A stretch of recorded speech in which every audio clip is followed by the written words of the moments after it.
Haleluya, puji Tuhan. Kembali kita berjumpa dalam program Pesan Gembala. Dan sebelum kita mendengarkan pesan Gembala, mari kita berdoa.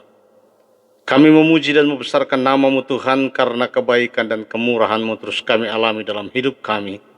Saat ini kami mau mendengarkan firman-Mu lewat pesan Gembala. Tetapi sebelumnya Tuhan, sucikan kuduskan kami, layakan kami sehingga kebenaran firman-Mu menjadi rema dalam hidup kami. Terima kasih banyak Bapa di surga. Kami mengucap syukur dalam nama Yesus. Haleluya. Amin. Saudara yang dikasihi Tuhan, pesan Gembala saat ini berjudul Tekun dan Sabar. Kita membaca firman Tuhan di dalam Yohanes pasal yang kelima, ayatnya yang keempat.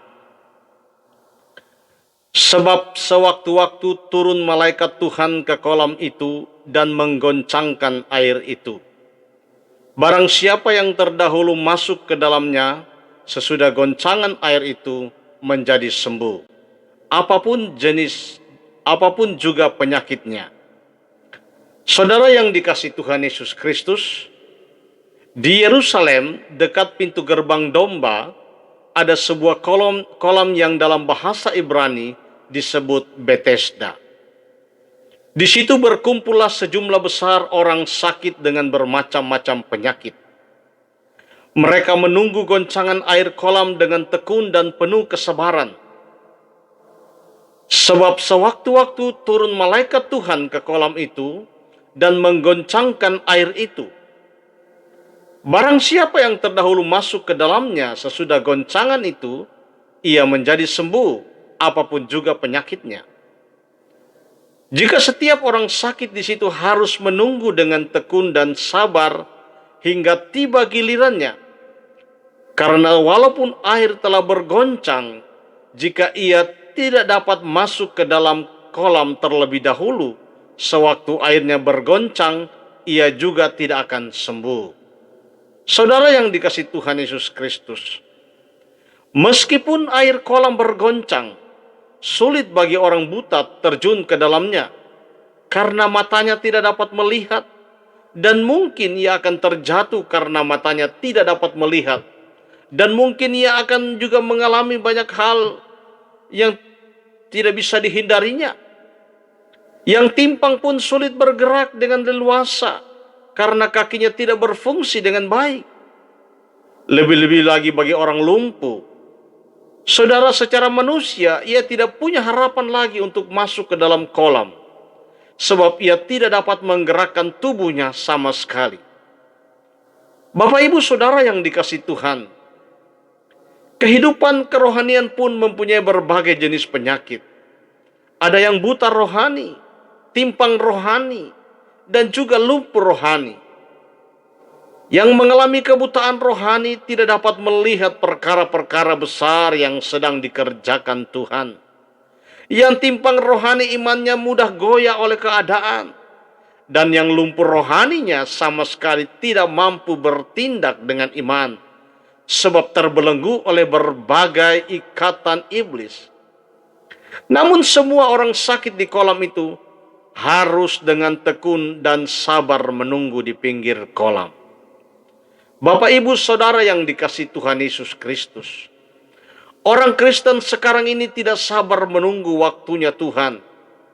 Ada banyak orang ketika meminta sesuatu kepada Tuhan, ketika berdoa mengungkapkan sesuatu kepada Tuhan, ada banyak orang Kristen mau mengalami jawaban Tuhan secara instan. Kita semuanya mempunyai kerinduan untuk serba instan.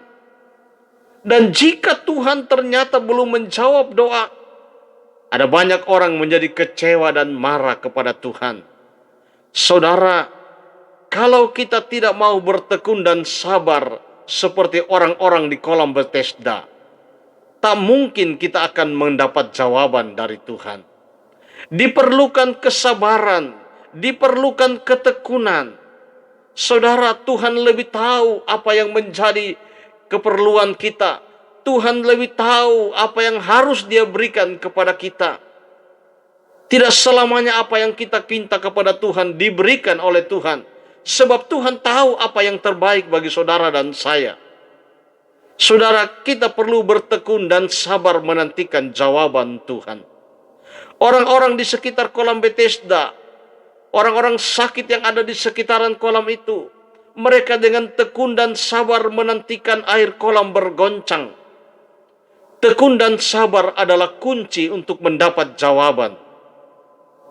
Dikatakan dalam Mazmur 25 ayat 3 bagian A, karena orang yang menantikan Tuhan tidak akan mendapat malu. Bapak, Ibu, Saudara yang saya kasihi di dalam Tuhan Yesus Kristus, mari kita belajar untuk tekun dan sabar menantikan jawaban Tuhan.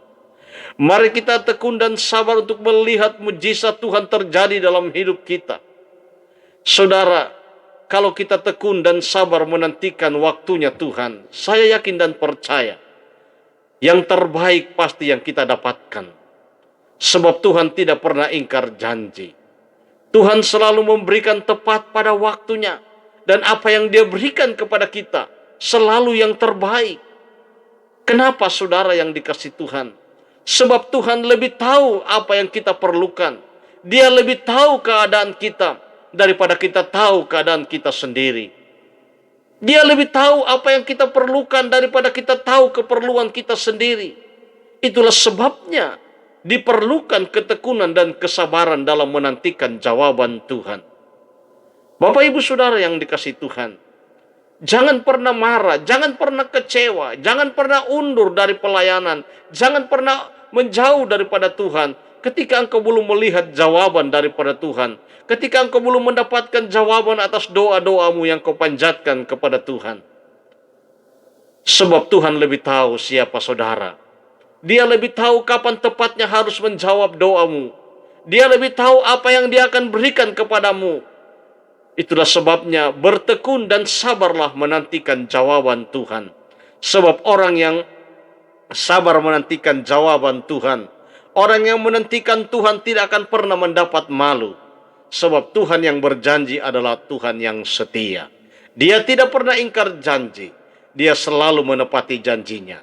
Diperlukan ketekunan dan kesabaran dalam menantikan jawaban Tuhan. Diberkatilah semua yang mendengarkan dan melakukan kebenaran firman Tuhan. Mari kita berdoa. Terima kasih banyak Bapa di surga buat apa yang Tuhan sudah kerjakan dalam hidup kami. Terima kasih buat kebenaran firman-Mu dan terima kasih buat jawaban doa yang Kau berikan kepada kami. Dan kami percaya jawaban yang Kau berikan kepada kami adalah jawaban yang terbaik. Itulah sebabnya mampukan kami Tuhan. Allah Roh Kudus selalu memampukan kami untuk kami sabar dan tekun menanti jawaban Tuhan. Terima kasih banyak Bapa di surga. Kami sudah berdoa mengucap syukur dalam nama Tuhan Yesus Kristus. Haleluya. Amin. Saudara yang dikasih Tuhan, sekiranya Tuhan memberkati engkau melalui program Pesan Gembala. Jangan lupa juga bagikan kepada temanmu, kepada keluargamu, kepada orang lain agar mereka juga diberkati dan dilawat oleh Tuhan. Tuhan Yesus memberkati. Haleluya. Amin.